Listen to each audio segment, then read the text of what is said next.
Hello, everyone, and welcome to Slash Film Daily for March 15th, 2018. This is Slash Film Editor-in-Chief Peter Sciretta, and on today's show, we're going to bring you something special, something different, and because news has slowed down, last June, in June of 2017, I visited the set of Avengers Infinity War, and I spoke to directors Joe and Anthony Russo. You know the Russo brothers as the filmmakers behind the last two Captain America movies, Winter Soldier and Civil War. They are some great guys, and they're good on the in the interviews.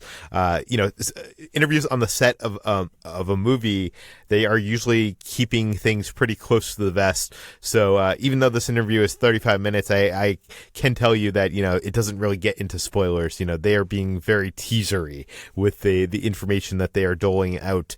But it is conducted between me and I don't know, probably 5-10 other outlets that were on set. So you'll hear my voice in here. You'll hear some voices of some other film journalists from the internet.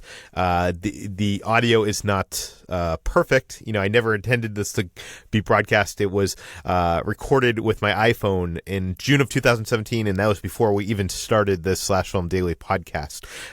But I think it is listenable. Some of the questions might be a little low, but I think you'll get the gist of it from the answers from Anthony and Joe, and they tell us a lot about the movie. They talk about how the world has changed since Civil War, how they sorted out the timelines, cinematic inspirations, filming on IMAX cameras, balancing the tone between Guardians of the Galaxy and Iron Man, the troubles of shooting with the biggest ensemble cast of all time, crafting character-based action, James Gunn's role in this production, their Fantastic Four dreams, what to expect from Captain Marvel, how Infinity War will connect to Avengers 4, the possibility of a death in this film, comic book inspirations, the evolution of Guardians of the Galaxy, how other Marvel films connect to Infinity War, and the importance of the Infinity Stones.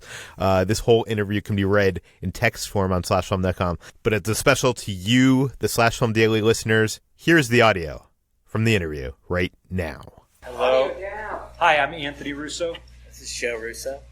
So, aside from the culmination of the Marvel Cinematic Universe, what is this movie about? We can't really tell you. Endurance.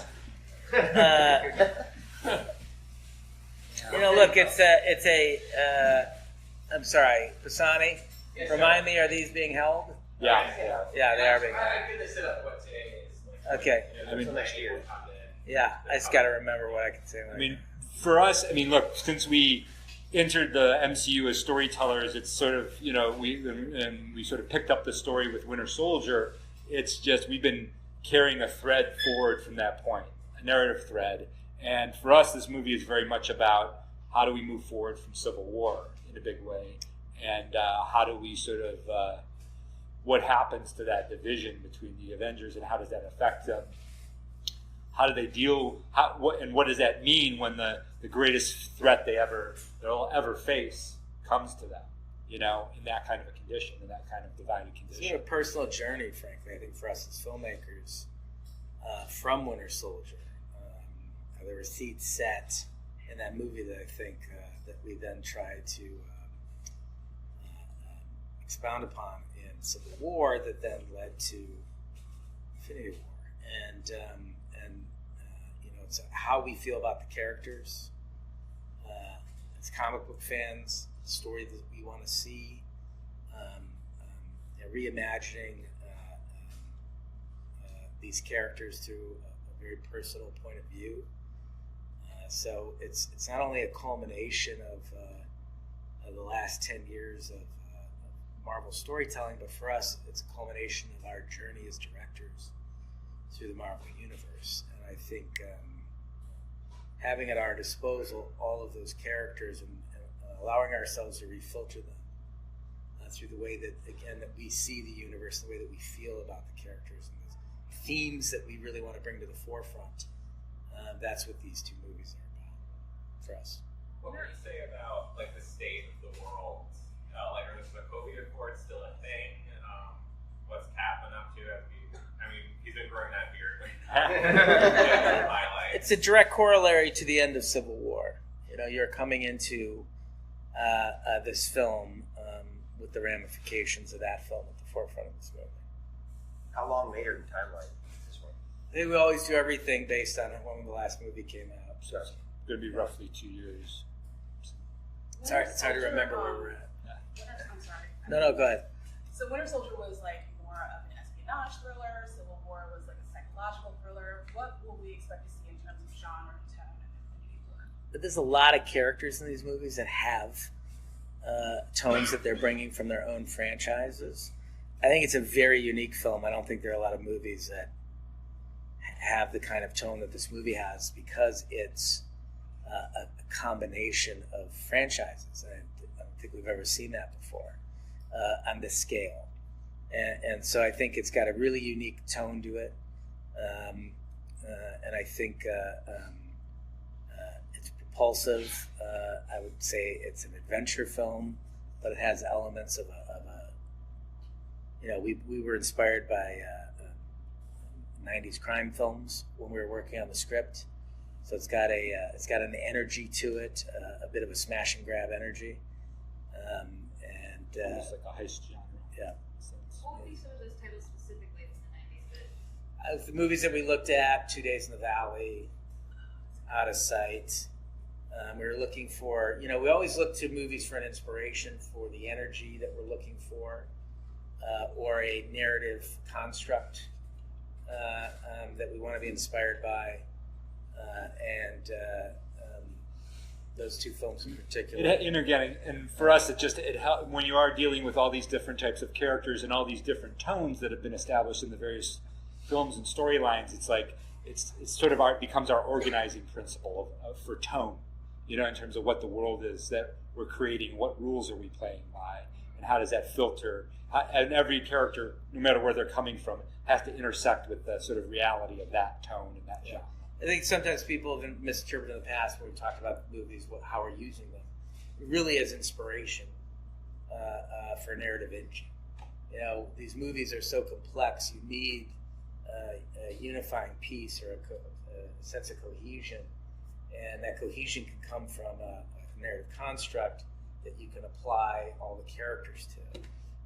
It's hard to find movies with this many characters. You can look at Altman films, which have a tendency to be more verite, or we found 2 Days in the Valley, which would have had a narrative thrust to it, and had an energy that we were looking for. And again, just purely as something that inspires us in the room when we're working on the script. Yeah, I would say, and that comes from those many months that we spend with writers Marcus and McFeely in a room, sort of exploring the possibilities of where we can go with the storytelling, where we can take the characters, and then sort of finding ideas that most excite us, and then starting to shape things around that. Can you guys talk about filming the whole movie with the IMAX cameras? That whole process? Yeah. It's been amazing. They're beautiful cameras. The chip is unbelievable.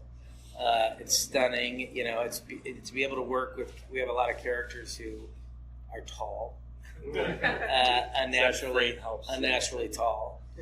So it really helps with the frame because that IMAX aspect ratio works for those types of characters. And the landscapes are stunning. There's some really exotic landscapes in the film, and to be able to put those on an IMAX screen, and it's an incredible tool to have as a filmmaker to be able to exploit that scale of aspect ratio. What's it like doing the choir scenes with these gigantic characters? Well, the good news is we've been working with IMAX very closely on this. The technology of the cameras continues to evolve. So there's a new iteration of the cameras that is like much more user friendly than they have been. Because we like, in our style, we like a very active, aggressive camera. And so it's always been important to us to try to convert their system to something that is a little more mobile and something that camera people can actually move in a way that's not going to just drag them to the ground. So yeah, we have a brand new camera that we're using on this called the Area 65, which is finally completely synced up with the IMAX needs as well, and it gives us a lot more latitude in terms of what we could do with the cameras. It's an IMAX branded Area 65. Yeah. So. Going back to the tone stuff we were talking about, there's a lot of, each of these movies kind of have their own tone in the MCU, but the one that really stands out as the most distinct is the Guardians, and you guys are bringing them in. What is the approach with kind of getting them to mix together, and I mean, are they going to bring their own music? Everybody does. Yeah, everybody does. Everybody does. Yeah. Strange brings his own energy. Ant-Man brings his own energy. Thor brings his. Thor has a whole different. Taika has a new approach to Thor, as you've seen in the trailer, and so all of that energy is combining. And specific to the Guardians, I mean, we have to find a way to bring those tones in, honor them, but also make them work with what we're doing with the movie. So again, I think the way that we find the best way to do that is to filter these things through our very personal expression of them as characters. And it's not dissimilar to what we did with Cap and Winter Soldier. There's a movement with the characters that towards a more Russo brothers execution. What kind of role would you say they have in this film? They have a great role in this film. I mean, it's everyone is interwoven into this plot in a way where they have an emotional connection to the story and are emotionally affected by the stakes of the movie. You can't tell a movie with this many characters and not have each of those characters show up and honor them from their different franchises if they are not motivated to be there, if they are not in life or death circumstances, if they're not fighting to save their belief system or their way of life. Can you talk about the challenges of the big set pieces, like the choreography of all of these superheroes, especially in movies like this? Like, how many are they all in a scene together? I mean, and how does that sort of work just practically for you guys? Yeah, I mean, you're seeing a scene today. I don't know. Were you out there before you saw that? I mean, look, there's a high character count in this scene. It's not a very complex scene on an action level, but even a scene where you're just talking becomes massively complex when you have a lot of characters. I mean, it takes a lot of movie stars. Yeah, because you have to shoot every one of them. Like, they're all special. They're all special characters.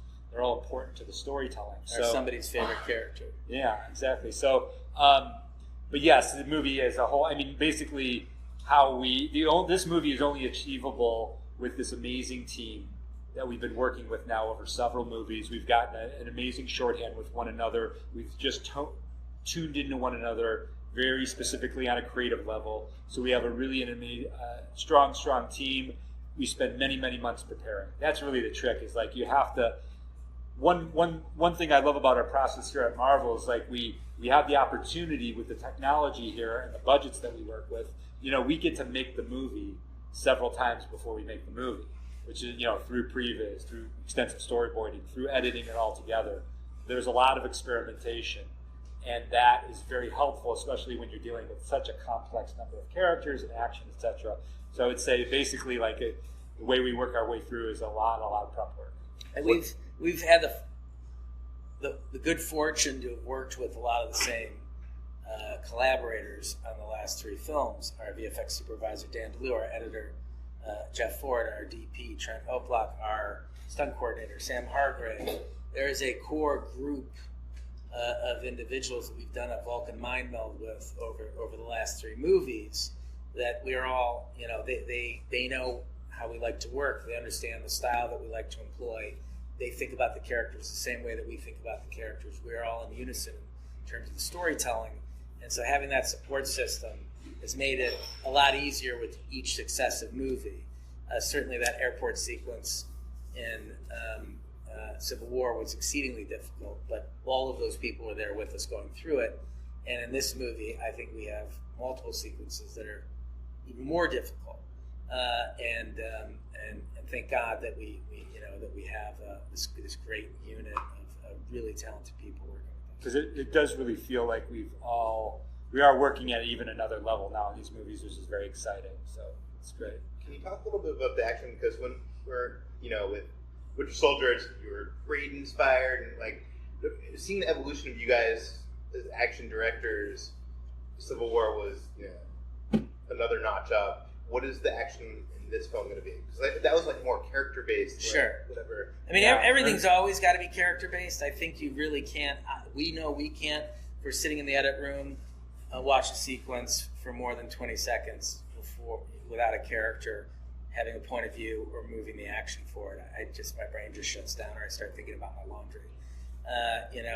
The action for us, so it's always character based. But our team. Sorry, and what I was going to say in Winter Soldier, like in terms of character based, like Winter Soldier was so specifically for us. Everything in that movie was designed around that version of Captain America that we wanted to see, that we wanted to explore.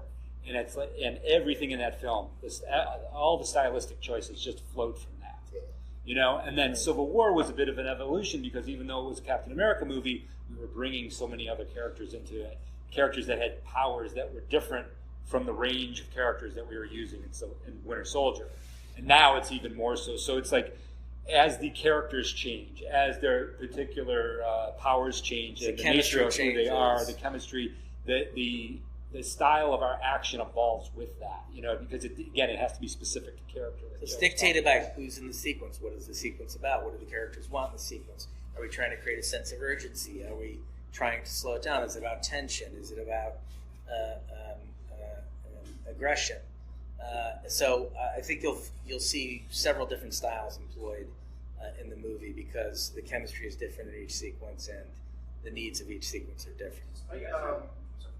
Despite being a follow-up of the Captain America story you guys have been working on, you're also now the third and fourth Avengers movie. So how much do you have to look at Joss Whedon's work, and do you have to escalate that, or how do you sort of look at this as a part of an Avengers sort of trilogy? I mean, we look at the way that you would look at writers in comic books. People pick up different runs and they go with it. And if there are things from the mythology that you are inspired by, or you find thematic relevancy in, you go with that. If there are things that the mythology that you want to see differently, then you explore ways to execute it differently. So I think of course there's there is a list of movies that have preceded this, but those movies have been directed by a lot of different directors with a lot of different styles and a lot of different things to say. And Anth and I have found repeatedly that the best and only way for us to move forward is to receive that information and keep what we like and explore what we like and exploit what we like and tell the story that we want to tell. And I think the audience goes with you when you make those changes, or there are things that you discard, or the same way that you do in a comic run when you're reading it. You go, I want to see someone else's point of view on this. That was an awesome point of view, and I had a lot of fun with that. Now I want to see something else, and now I want to see, and that's, I think, what Marvel's done really well by, bringing in a lot of different voices to execute their films. I understand James Gunn is working on this film, so can you tell us a little bit outside of obviously him working on the Guardian stuff? What other aspects of the story is he collaborating with you guys on, and what's your experience been like? It's been very similar, I think, to, again, like it's very much of a piece of how we've interacted with all the voices in the MCU, whether it be Taika or James or Peyton or Scott. Yeah. I would say collectively, everyone in the Marvel Universe has been involved in this movie. We're very close with all the directors. We love them all. We have a lot of conversations with people constantly. We had a lot of talking with Taika because that movie isn't finished, and he had executed things on set that we needed real information about, tonally, about the direction that it was going in. The Guardians 2 movies existed. We had seen both, so we have an understanding of how those characters behave. So I think James is functioning the way that everyone has been functioning. I think it's a nod to James, the EP credit, that he really helped create those characters. But as far as how we're working in a real collaborative, sort of United Artists approach to the movie, and in respect to hearing people's where people are taking their characters. Ant-Man 2 is just about to start shooting, so we need to keep in communication with Peyton constantly about story elements and that may affect this. Kugler, I'm sorry we didn't mention. Yeah, Ryan was in the middle of shooting Black Panther, and he was here, and we had several conversations, met with him many times, met with the crew many times with him, his production design department. We looked at Fight Viz from the story. We had a lot of interaction with Nate Moore, the producer, many text messages back and forth with Ryan. So it's really just trying to do the job of managing the universe as it's progressing. And I think here's really where it becomes relevant, most relevant, is that if a movie has been completed, there's really nothing else to talk about, right? The movie exists. It's like everything you need to know about that movie is in the movie, is on the screen. That's the expression, that's the story, that's the experience that we all had of it, and then sort of that's what you need to know to carry that story forward and those characters forward. For the movies that haven't been completed, that's where it gets into a tricky spot for us, because we want to make sure that we're being sensitive to what's happening during the execution of those films, what's sort of the process of discovery that they will go through in the execution that's different from what was on the page of the scripts, which we read all the scripts. So that's really where it becomes critical that we communicate with other people just to understand how things are evolving while we're executing, while they're executing. And what we need from their storytelling to help move us forward. Yeah. I think in particular on this one, that was Ryan. Yeah. Because he was shooting while we were shooting. And there was a lot of cross-collaboration there. And he's done an amazing job with the level of detail that he has brought to the Wakandan universe. And incredible. And we've seen the trailer, it's mind-blowing. Yeah. And James and Taika, because they were both sort of executing and finishing, while we were developing. So and Peyton, who's about to get going, and Peyton's ramping up. So yeah, their story elements shared, and that's part of the fun with us. Have the directors of Captain Marvel come by? No, they're not yet. Newer to the equation. I'm sure they'll be by soon, but I think they're just getting their feet wet. They're figuring out their story that they want to tell. That's where Marvel's incredibly respectful. Everybody gets to have their space to come up with their individual vision for what they want to do, and then there's a point where it makes sense for us to intersect with them and talk about the storytelling. We'll of course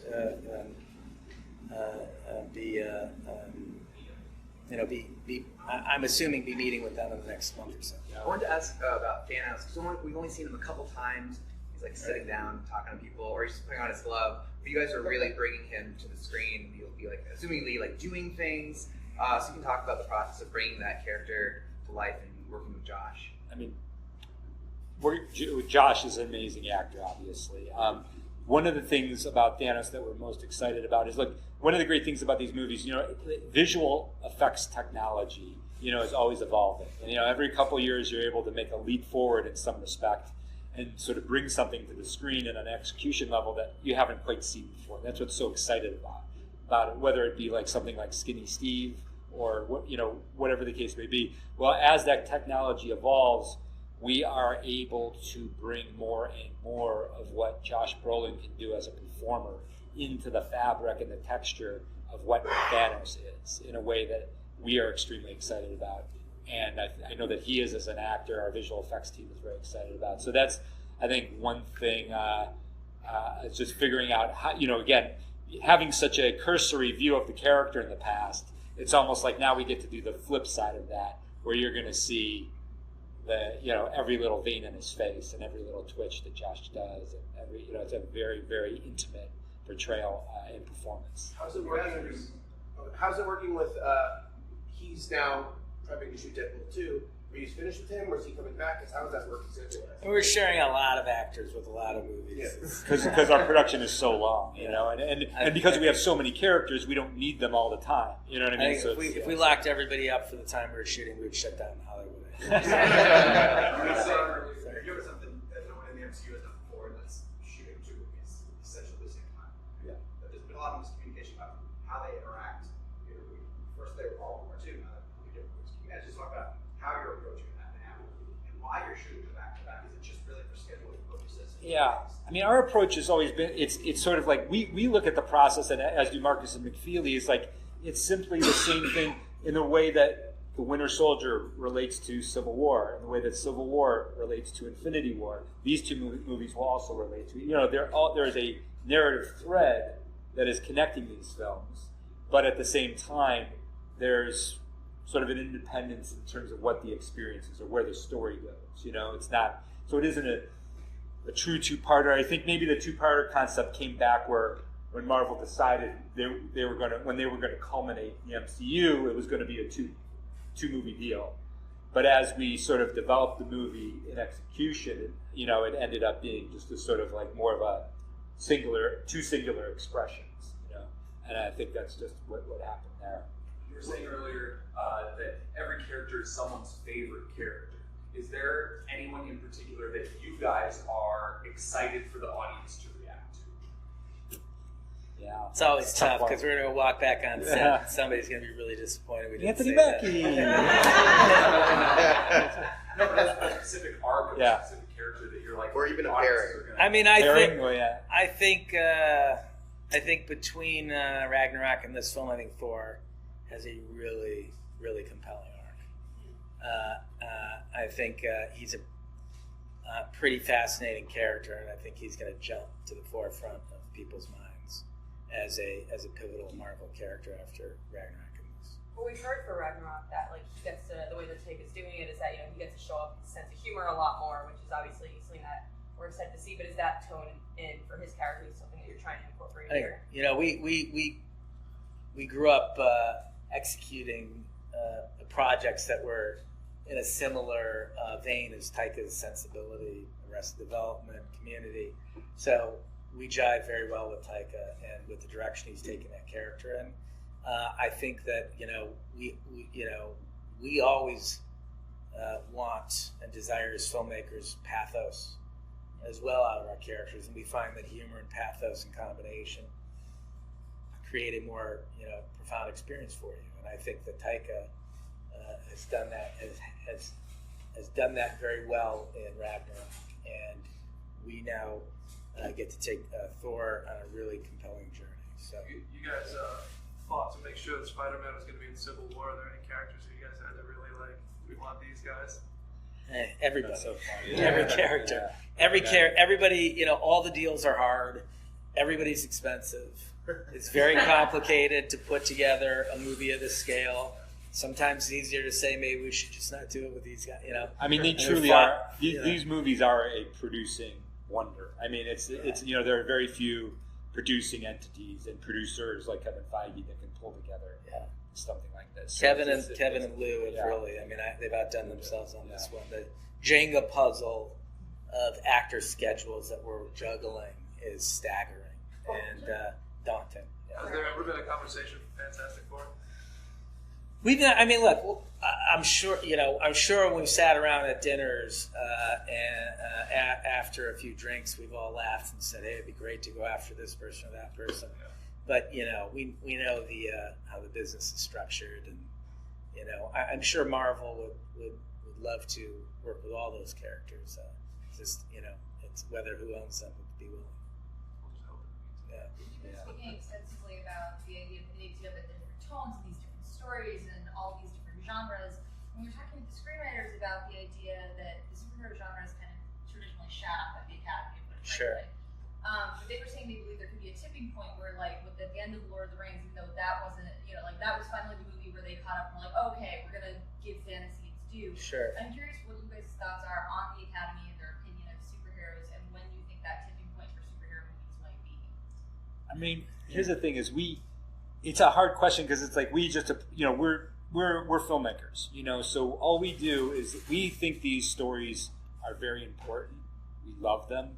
We find them as exciting and as complex and inspiring and heartbreaking, and we believe that there are real stakes in them, real emotional stakes. So it's like for us, this is sort of like exactly the kind of movies we aspire to, and exactly the kind of movies we look for as film goers in the movie theater.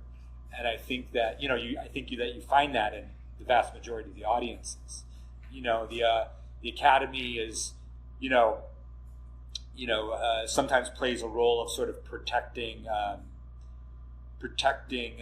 films that need more support. The Academy's been very effective in promoting movies and getting eyeballs on movies that don't necessarily get large audiences. And I think that's been one sort of mission of the Academy, and one very effective mission that they play in terms of pulling attention to movies that can use it, and stories that can use it. Yeah, stories that can use it. So these movies are so highly visible. I think there's less of an urgency.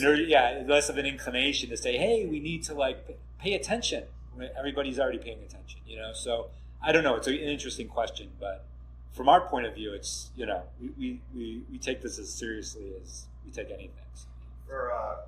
Because Avengers 3 and 4 are now more separate entities, is there a shift in focus on who the main characters might be, or a shift in style even in the two?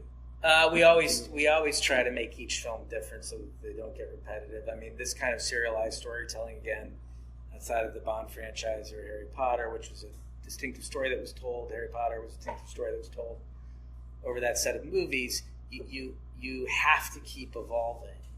And you have to keep evolving who's at the forefront and who you're laying the story on. Because I think rigor mortis had said it very quickly. And so for us, we absolutely are very, very particular about who carried the ball in this movie and who will carry it in this film. Because each character represents a different theme, each character has different wants, and that can shape and color and retone an entire film depending on who you're following, especially in stories this big.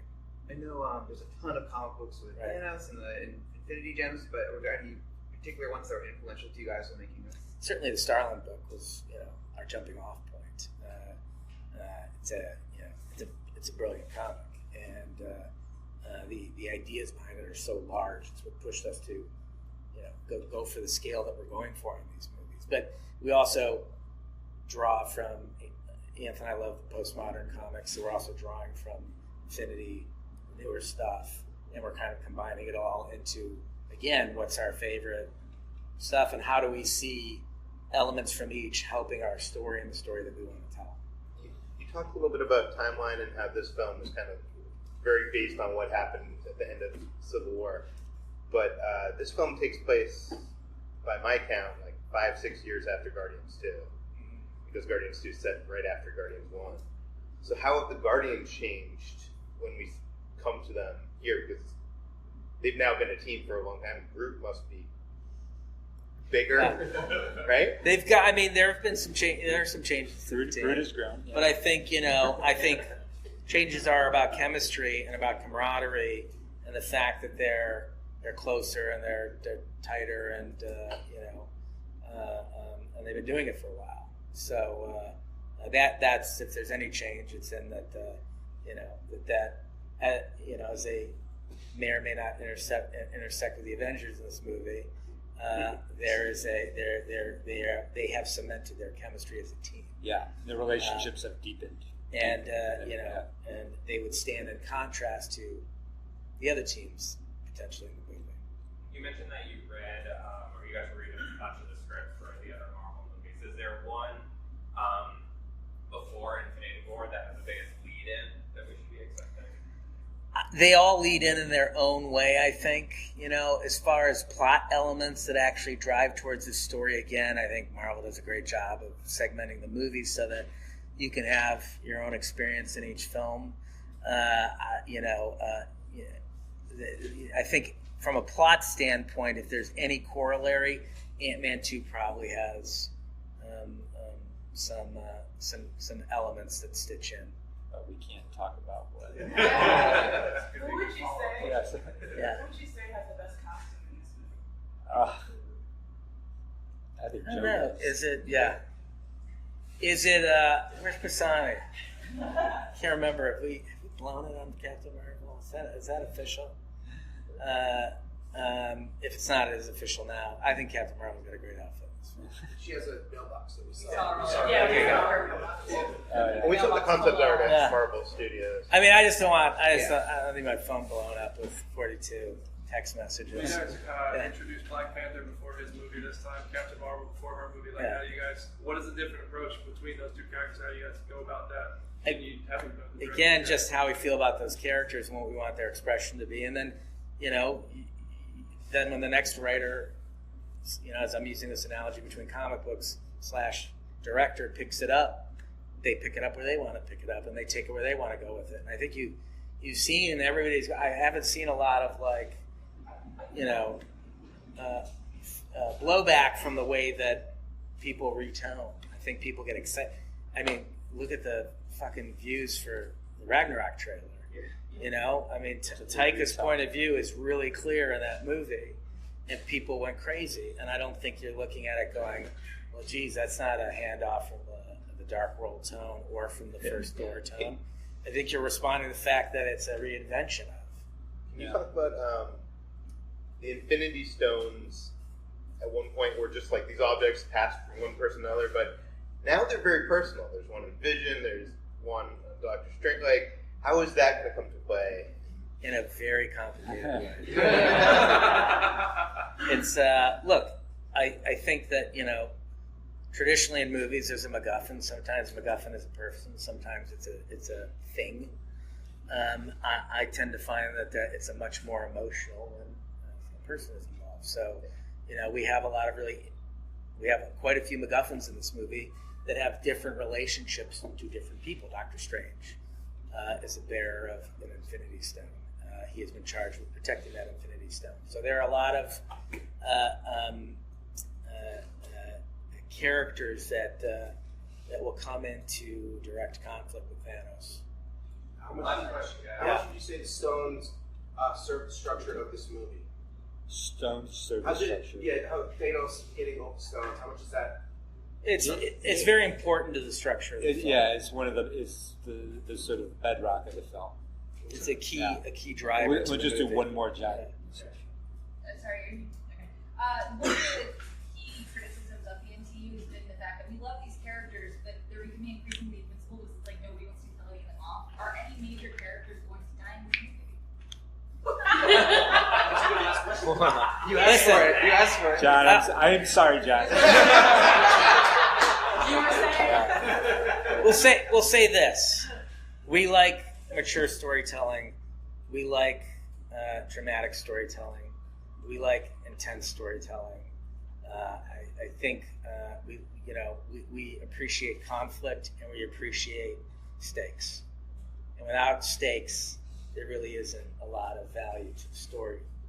And I think if you look at the Marvel Universe as a whole, as a story that's been told for 10 years, you can look at this as the climax, and the stakes will be higher in this movie than they've ever been times 10. What's the title of the fourth one? Thank you. Thank you. Thanks. So there you have it, our interview with the Russo brothers from the set of Avengers Infinity War. I do want to mention that at one point, I think one of the Russo brothers says that Captain Marvel is in the movie. This was recorded a month before Comic-Con, where the brothers clarified that Captain Marvel does not appear in Infinity War. So I'm not sure, what the truth is there. Disney saying, the filmmaking process changes and evolves. So there is a chance that she was going to be in the movie. It does basically seem that she's going to be in Avengers 4, but I would not take the Russo brothers' comments in this interview as a confirmation that she's going to be in Infinity War, because we're being told by Disney that is not the case. But yes, anyways, if you want to read this interview in text form, you can do so on slashfilm.com. Slashfilm Daily is published every weekday on iTunes, Google Play, Overcast, all the popular podcast apps. Please send us an email, peter@slashfilm.com, with your comments, concerns, feedback. We appreciate all your emails. Please go rate and review us on iTunes. Say some good things, tell your friends, and we will see you tomorrow.